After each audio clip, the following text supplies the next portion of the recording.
Today, the Kremlin said that NATO is already at war with Russia. Germany has more than doubled its defense budget, jumping from $57 billion to a projected $180 billion in a few short years. This skyrocketing defense budget signals one thing: it's preparing for war with Russia. And Germany isn't stopping at numbers on paper. The budget is just the start. Behind it is a full-scale national transformation, from conscription laws to bunker upgrades, from hospitals to troop deployments. Every move is designed to counter Russian aggression. Today, we'll see how Europe's largest economy is preparing to face Moscow while standing shoulder to shoulder with its NATO allies. Let's start with the reality on the ground. Germany's not waiting for a polite RSVP to war. Russia's 2022 invasion of Ukraine and its antics, like drones creeping over Poland's airspace, have set off every alarm in Berlin. Trouble's not just knocking, it's banging on the door with a battering ram. Germany's response to this is a full-scale overhaul. It is beefing up its military, upgrading roads and railways, and drafting plans to shield its 84 million citizens. Every move is laser-focused on Russia, a clear signal that Berlin's not messing around. The budget's the headline grabber. Within the next 4 years, Germany plans to hit $180 billion a year on defense, roughly 3.5% of its GDP, outpacing what it spends on education or healthcare. For a country that's been all about peace since World War II, that's like swapping a bicycle for a rocket ship. They're snapping up 35 F-35 stealth fighters from the US, jets that can carry NATO's nuclear payloads, serious hardware for serious times. Tanks, drones and artillery are rolling off production lines faster than before too. And interestingly, many of these weapons are being sent east to Poland, Estonia, Latvia and Lithuania. That's because that's where they expect the next conflict to begin. After all, it's where NATO's border brushes Russia's. To bolster its readiness, Germany is also part of NATO's nuclear sharing program. In practice, this means American nuclear bombs are housed on German soil, and, if the order comes, they could be delivered by German pilots. At Buchel Air Base, roughly 15 B-61 bombs sit under layers of concrete, steel and armed security, sealed away in reinforced vaults. Few details are more closely guarded in NATO, and for good reason. This arrangement places Germany not just in the heart of Europe, but at the centre of nuclear strategy. If a wider war breaks out, these bombs are not just symbols, they are one of Germany's most powerful deterrents, and, if used, its most devastating card to play. Talk about holding the joker. What we are seeing is that Germany is rebuilding not just its army, but the skeleton of a wartime state. Highways are being reinforced to carry tanks. Railways are mapped for rapid troop movement. Cold War bunkers are reopening. Even hospitals are preparing for battlefield-level casualties. In short, the country is engineering speed and resilience into its civilian infrastructure. Logistics hubs are swelling with fuel, ammo and food, because if war hits, delays could mean defeat. The goal is simple. When war starts, Germany must be ready in hours, not days. Its central position in Europe means it should be ready to assist its allies all around.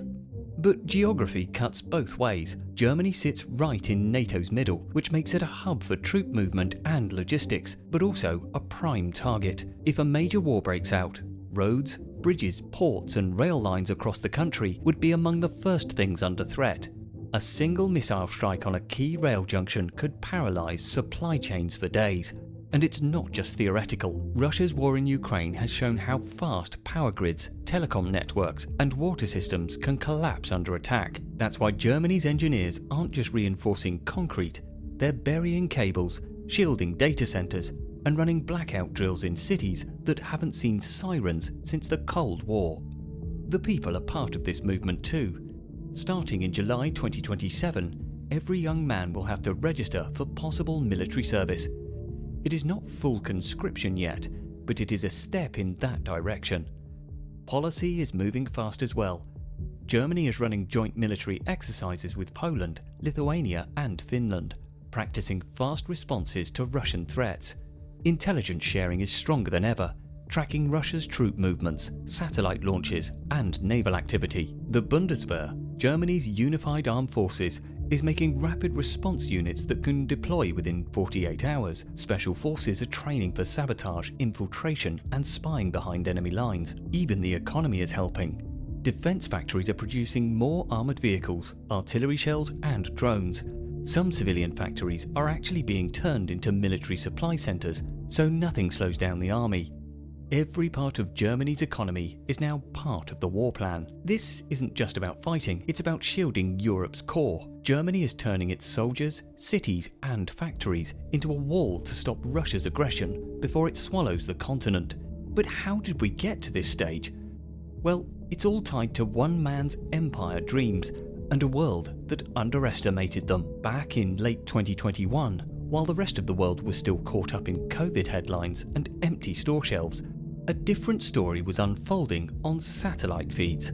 US intelligence teams were watching closely as Russian tanks, rocket launchers, and artillery crept towards Ukraine's borders. On social media, shaky videos of long convoys began to spread, hinting at something far bigger. Yet, from the Kremlin?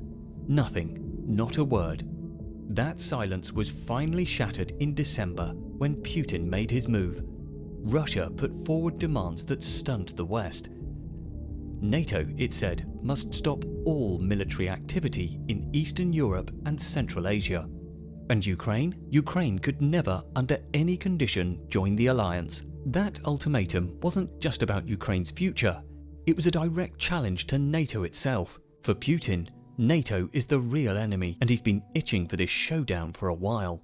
To understand Putin's obsession, we need a quick dip into the past. After World War II, Europe was a wreck, with cities in ruins and the economy shot. In 1949, the US and 11 allies formed NATO to counter the Soviet Union's grip on Eastern Europe. The deal was straightforward.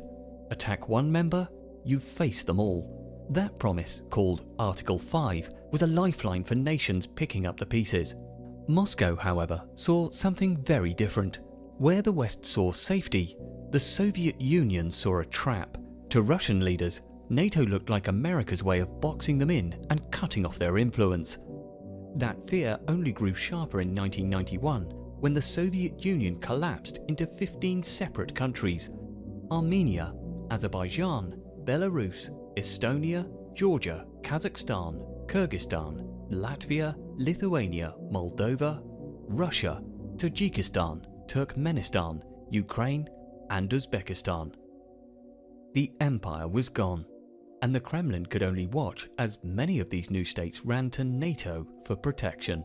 Of course, NATO was ready with open arms. By 2004, Estonia, Latvia, and Lithuania, once firmly inside the Soviet sphere, had joined the alliance. Then came the promise of 2008 that Ukraine and Georgia could someday join too. For Russia, this was more than a loss of influence. It was NATO inching right up to their doorstep. If Ukraine became a member, US troops could legally set up camp along Russia's 1,900-kilometer border. That was not just a strategic threat. For Putin, it struck at the heart of his political mission. So, when NATO refused to back off in 2021, Russia invaded Ukraine in February 2022, kicking off the biggest European war since 1945. Putin probably thought a quick blitz would scare NATO into retreat. Big miscalculation. Instead of fear, it sparked rebellion, and smaller countries that were on the fence immediately made up their minds. Finland joined NATO in 2023, adding a 1,340-kilometer border with Russia overnight. Sweden followed in 2024,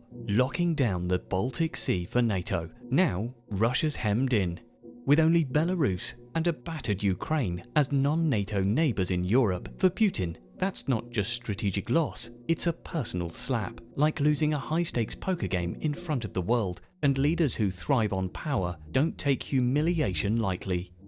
Germany's watching this chess match like a hawk, and for good reason. Russia's not just fighting Ukraine anymore, it's demanding NATO pull troops from Poland, the Baltics, and Finland. A fantasy that would gut the alliance. Ukraine's holding strong with Western weapons, training and intelligence, but Russia's playing a long game, betting it can wear down NATO's resolve. While its ability to outlast NATO is highly questionable, it does have other advantages on its side. The biggest of these can be summarized in one phrase: numbers without unity produce chaos. You see, NATO's not a single voice, and that's where things get messy. Germany's all in, pouring billions into its military and leading the charge, but across NATO and the EU, that same urgency isn't always shared. France is one of the clearest examples of this divide. President Emmanuel Macron has long pushed for a defense system led by Europe itself, one that doesn't lean so heavily on the United States. His vision clashes with Germany's approach, which depends on American-made equipment, joint training exercises, and close coordination with US military. There's no open disagreement, but the tension is real. It shows up in debates over strategy, spending, and who gets to lead Europe's response. Further south, countries like Italy, Spain and Greece face a different reality. They're not as close to Russia, so the threat doesn't feel as urgent. At the same time, they're dealing with high debt, energy shortages and growing unrest at home. Asking voters in Rome or Madrid to support defense budgets that reach 5% of GDP is politically risky. Hospitals are under pressure, housing costs are rising, and wages haven't kept up. Populist parties are using this frustration to build support, questioning why billions are being spent on weapons, while every day people struggle to afford basic needs. Even NATO's eastern flank isn't fully united. Poland and the Baltic states are pushing hard for faster militarization, warning that delay could be dangerous. But Hungary is taking a softer line. Prime Minister Viktor Orban has resisted EU sanctions and openly criticized NATO's support for Ukraine. His stance has turned quiet disagreements into visible cracks, making it harder for the alliance to speak with one voice. Newer NATO members like Sweden and Finland are still adjusting to their roles. After years of neutrality, they now face the challenge of balancing old traditions with new responsibilities. In Sweden, progressive groups are pushing back against military expansion, arguing that diplomacy should come first. Austria and Ireland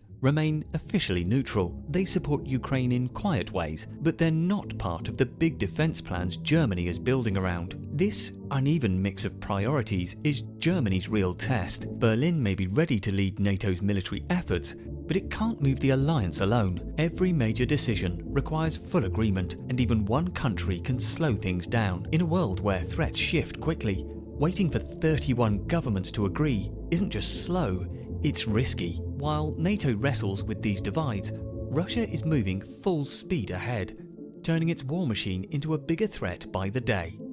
By early 2025, its defense budget hit $143 billion, up 25% from the year before, eating nearly 40% of its total spending. To pay for it, Russia slashed healthcare, education and welfare by 16%. To achieve this, they have been aggressive with their policies. Russia plans to grow its military to 2.39 million people, including 1.5 million active soldiers. To reach that goal, the draft age was raised from 27 to 30, which means more young men are being pulled into service. Draft notices now come through a digital system, making them harder to avoid. Some people try to choose civilian service instead, but the system is designed to push them into the army. Russia is also hiring contract soldiers and bringing in fighters from North Korea and Africa. Even though Russia has reportedly lost over 100,000 troops in Ukraine this summer alone and 1 million troops since 2022, it's rebuilt fast, replacing gear and eyeing full strength by 2030. All this has Germany's intelligence agencies deeply concerned. Russia has even created a new unit called the 44th Army Corps and placed it near Finland. It's a silent threat, one that Putin will act on whenever he wishes. Russia is also increasing its military activity in the Nordic and Baltic regions, where Germany helps defend NATO territory. Russian air defenses, electronic warfare teams, and military exercises around the Baltic Sea are becoming more aggressive. At the same time, cyber attacks and spying are increasing, keeping NATO countries on edge. It's almost as if Putin is looking for trouble, or the smallest confrontation, so that he can capitalize. Russia's navy is also a serious threat. The Northern Fleet has submarines and warships that carry cruise missiles, which can hit targets anywhere in Europe. Yes, that includes Berlin. In the Baltic Sea, Russia's navy can launch attacks, block sea routes, or land troops on key islands. Germany knows its ports, Hamburg and Bremerhaven, could be in danger. This means that its food security and freedom of movement are endangered too. Russia's actions aren't just a show of force, they are a real threat. To add to all this, Russia is also rebuilding its defense industry. Recently, satellite images showed major construction at 5 secret sites linked to missile fuel.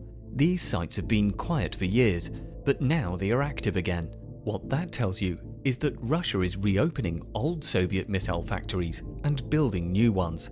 The fuel they are making powers weapons like the Iskander-M, which have hit Ukrainian cities and caused untold chaos. That fuel also powers air defense systems like the S-300 and S-400, and even Russia's nuclear missiles. All that spells bad news for Europe. For Germany, this means the war in Ukraine is only part of the picture. Russia is not just fighting one country, it is preparing for a future where military power decides what happens in Europe. Germany sees what is coming, and it knows that every delay gives Russia more time to get ready. Russia's weapons are dangerous, but the bigger threat is the team it is building. Moscow is no longer acting alone, and is working closely with China, Iran, and North Korea. Together, they are forming a group that could challenge the way the world works. Back in 1995, a US expert named Zbigniew Brzezinski warned that if China, Russia, and Iran joined forces against the West, it would be a nightmare. That warning became real in February 2022, when Russia and China signed a no-limits partnership just days before invading Ukraine. Since then, their cooperation has grown stronger. China is sending Russia important equipment and uranium for its nuclear program. Even though China asked Russia not to use nuclear weapons in 2022 and 2023, it has not stopped helping. Iran joined early by sending drones and missiles that damaged Ukraine's power stations and cities. North Korea is now shipping millions of artillery shells and even sending soldiers. Russia is using its oil and gas money to buy weapons, fund the war, and prepare for something bigger. Some experts believe it could be planning a direct fight with NATO. Germany's intelligence services are tracking Russia's moves with growing concern. While Denmark's spy agency reported that a direct attack on its territory is unlikely, the bigger picture is troubling. Russian ambitions stretch far beyond Ukraine, and its 2022 naval strategy outlines plans to dominate parts of the Arctic, including zones tied to US military operations.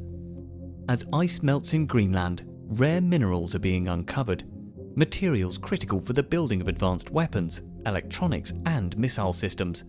Control over these resources could shift the balance of power in future conflicts. Germany is paying close attention because those Arctic resources could tip the scales in a war, hitting its trade routes and NATO duties hard. Arctic control affects NATO's northern flank, and any disruption in global supply chains hits Berlin hard. Russia does not need to strike the United States directly. It can test NATO's unity by targeting Poland, Norway, or the Baltic states, countries where Germany has troops, trade routes, and strategic interests. As Russia builds this global team, Germany is feeling the heat at home, where the threat of war is already reshaping daily life. The proposed 2027 draft registration has young people on the edge. Protests in Berlin's Kreuzberg district are drawing thousands, with signs reading, "No war, no way." Social media is split. Hashtags like Defend Germany clash with Peace Now. An economic slowdown could fuel more unrest. Germany's 2024 growth was just 0.3%, and defense spending is squeezing schools and hospitals. Populist parties are gaining support by promising to cut military budgets and focus on jobs. If war breaks out, that divide could turn violent, pitting patriots against pacifists. Energy is another flashpoint. Germany cut off Russian gas by 2025, switching to Norwegian supplies and wind power. But prices are up 20% since 2022. Households are feeling the pressure, small businesses are closing. A war could push costs even higher, especially if the Baltic Sea shipping lanes are shut down. Germany is stockpiling fuel, but a long conflict could drain resources and trigger rationing. Factories are already hoarding parts in case China or Russia disrupts supply chains. It's a far cry from the days when Germany's biggest worry was a late train. Education is changing too. Schools in eastern Germany near the Polish border are teaching students first aid, evacuation routes, and basic cybersecurity. Kids learn how to spot phishing scams that could be Russian hacks. It's practical but eerie, like preparing for a storm you hope never comes. Universities now offer free courses on civil defence. Some towns are running resilience fairs where families learn to pack emergency kits and communicate without phones. It's not panic, it's Germany being Germany, planning down to the last detail. The military is moving fast. The Bundeswehr, once mocked as underfunded, is now a top priority. New recruits train with VR simulators that mimic urban combat and cyber attacks. Germany is buying drones that can jam Russian signals. Its Leopard 2 tanks are getting upgrades for Arctic and urban warfare. Joint exercises with Poland and Finland include scenarios like defending Baltic ports or retaking occupied islands. The Bundeswehr is also testing AI-driven logistics systems to move supplies faster than ever. It has gone from a sleepy office job to something closer to training. This makes us ask the question, if matters keep escalating, what would war really mean for Germans? Truth be told, a NATO-Russia clash would be unlike anything since 1945, and Berlin would be right at the centre of it. Well, the economy would take a beating. Germany's $4.5 trillion GDP depends on exports, especially cars, chemicals, and industrial machinery. A war could shut down 30% of that output, according to a 2025 study. If ports or airspace close, family-run factories in Bavaria could go under. Unemployment could hit 10%, a level not seen since the 2008 crisis. Inflation, already at 5% this year, could double if fuel and food imports are disrupted. The central bank warns that a NATO-Russia war could cost the global economy $1.5 trillion in a year, with a study estimating that Germany could lose up to 8% of its GDP. That's not a recession, that's a cliff. Refugees would reshape society overnight. If Russia strikes a Baltic state, more than 8 million people could flee west. Many would land in Germany. Cities like Hamburg might see tent camps appear in public parks. Schools would become shelters. Hospitals would prioritize soldiers. Local residents could end up competing with newcomers for basic resources. Germany handled 1 million refugees in 2015. This would be faster and messier. Border towns like Görlitz could be overwhelmed. Cyber attacks would hit the hardest. Russian hackers could target banks, freezing ATMs and online payments. In 2024, German carmaker Rheinmetall lost over $100 million after a ransomware attack disrupted its IT systems and defense operations. Wartime attacks could freeze entire industries. Power grids might fail, plunging cities into darkness. Hospitals that rely on digital records could shut down. Germany is investing $10 billion in cyber defense by 2028, but Russia's hackers are relentless. They test NATO's weak spots every day. The political fallout of the war could also be explosive. The far-right Alternative für Deutschland party, polling at 20% in 2025, could gain ground by blaming NATO or refugees. On the left, Greens and pacifist parties might call for peace talks and accuse Berlin of provoking conflict. Chancellor Olaf Scholz's coalition is already fragile. War could tear it apart. A poll from this year showed 60% of Germans support NATO, but only 40% back conscription. War would test that unity, and leaders would face a brutal choice: retaliate or negotiate. Germany sees the risks clearly and is preparing with precision. Military bases in Bavaria and Brandenburg are expanding with new barracks, drone pads and surveillance hubs. Trade routes are shifting. Germany is buying more steel from Canada and less from China. Energy firms are building LNG terminals to replace lost pipeline gas. Cities are mapping evacuation routes. Rural towns are prepping to host refugees. This isn't just about surviving war, it's about being so ready that Russia rethinks starting one. But it's not just Germany's fight. Across Europe, NATO is waking up from decades of strategic comfort. NATO is waking up from decades of complacency. At the NATO summit in The Hague this year, allies committed to investing 5% of GDP annually in defence. For Germany, that's $120 billion a year, more than its health spending. This is not just a budget change, it's one of the largest military build-ups in modern history. The pledge adds $2.7 trillion to NATO's budget, pushing annual spending to a staggering $4.2 trillion. Across NATO, the preparations are starting to look less like policy memos and more like a dress rehearsal for war. Poland is raising a 300,000-strong army and even teaching teenagers first aid and civil defence. Finland, which never abandoned conscription, can put nearly 1 million trained reservists on the field almost overnight. Sweden and Norway are dusting off Cold War bunkers hidden deep in their mountains. At the same time, the Baltic states are stockpiling landmines and tearing up old treaties to send Moscow a blunt message.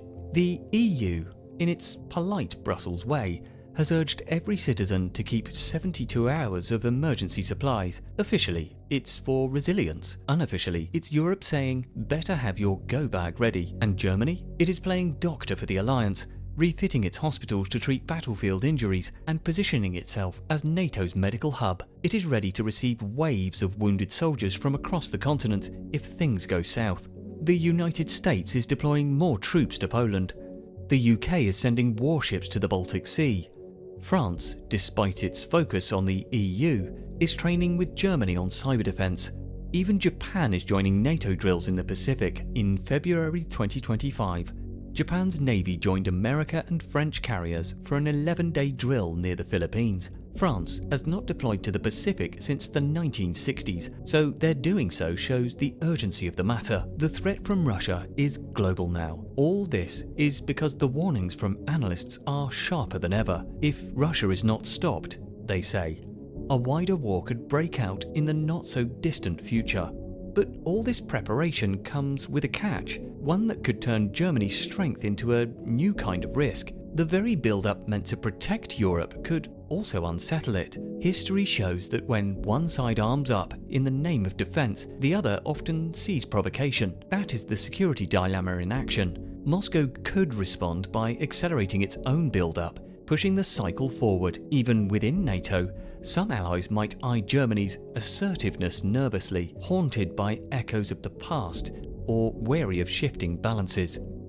Germany's challenge, then, is not just to arm itself, but to do so without sparking the very instability it hopes to prevent.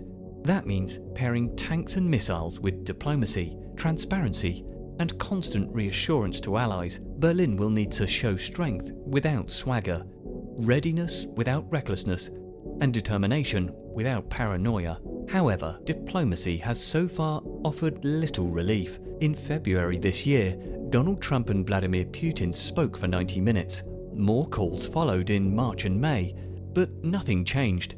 US and Russian officials met in Saudi Arabia on February the 18th to discuss peace and trade, but talks collapsed. In August, a summit in Alaska was billed as the final chance to avoid war. Days later, Russia struck Ukraine again. The message could not have been clearer. Looking towards 2030, the path ahead splits into two very different futures. In the best case, Germany's rapid military build-up, backed by a firmly united NATO, convinces Moscow that further aggression is not worth the cost. Ukraine stabilizes, diplomacy reopens, and Europe enjoys a fragile but steady calm where deterrence does its job, peace through strength. Of course, that is the optimistic version, the one policy brief writers like to put on the first page. The darker scenario is far less comforting.